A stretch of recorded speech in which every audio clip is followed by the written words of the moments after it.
जिसकी वजह से यहाँ पे एक शिवसेना गली भी प्रभाग क्रमांक 7 में महेश नगर के अंदर एक शिवम कोऑपरेटिव हाउसिंग सोसाइटी की एक इमारत थी। ग्राम पंचायत हाल के अंदर इस इमारत का निर्माण हुआ था।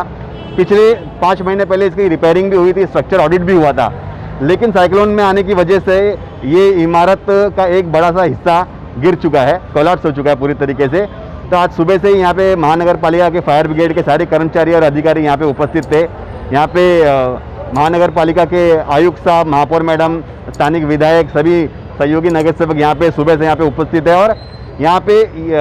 करीबन सभी लोगों को रेस्क्यू कर लिया गया है।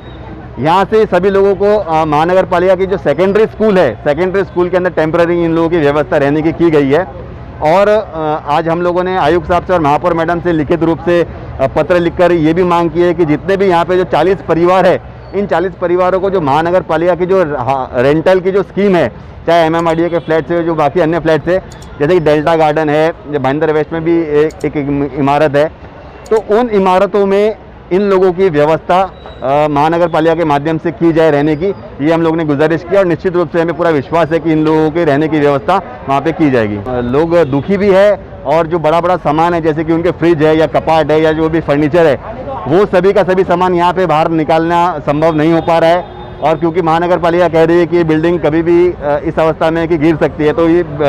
सभी लोगों को जो भी आवश्यक सामान है, ज़रूरतमंद जो छोटा मोटा सामान है, जो ज्वेलरी है और जो बाकी सारे दस्तावेज है, वो सब निकालने के बाद में आज इस बिल्डिंग का डिमोलिशन का काम महानगर पालिका के माध्यम से किया जाएगा। तो जैसे कि ग्राम पंचायत काल के अंदर ही ये पूरे प्रभाग का विकास हुआ था। बहुत सारी इमारतें हैं जो कि CRZ क्षेत्र से बाधित है, जिन लोगों या फिर इमारतें ऐसी है जहाँ पे एक्स्ट्रा FSI यूज़ हो गई है। तो आज की जो डेवलपमेंट पॉलिसी है रीडेवलपमेंट की, उसके अंदर इन सभी बिल्डिंगों का रीडेवलपमेंट होना संभव नहीं है। हम लोग ने समय समय पर राज्य सरकार से मांग भी की है कि ऐसी कोई स्कीम लेके आया जाए जहाँ पे रीडेवलपमेंट इन इमारतों का पॉसिबल हो सके, लेकिन फिर भी निराशा की बात यह है कि आज तक किसी भी सरकार ने इस सामान्य लोगों के लिए जो रीडेवलपमेंट की जो व्यवस्था है, इस पॉलिसी के बारे में कोई भी सब लोग देखो, प्रशासन सब काम लगे हुए, सब नगर सेवकों काम पे लगे हो और उस सब का रहने का सुविधा भी कर रहे हैं इधर सब सेकेंडरी स्कूल में। जो इमारत का कुछ पार्ट गिरा है, उसके अंदर कुल मिला के ये इमारत के अंदर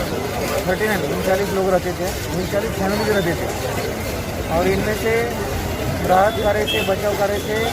72 लोगों को रेस्क्यू करके भाईंदर स्कूल में शिफ्ट किया गया है और बाकी का जो काम हमारे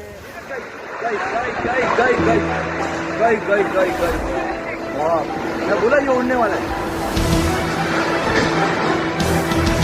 बाप रे बाप।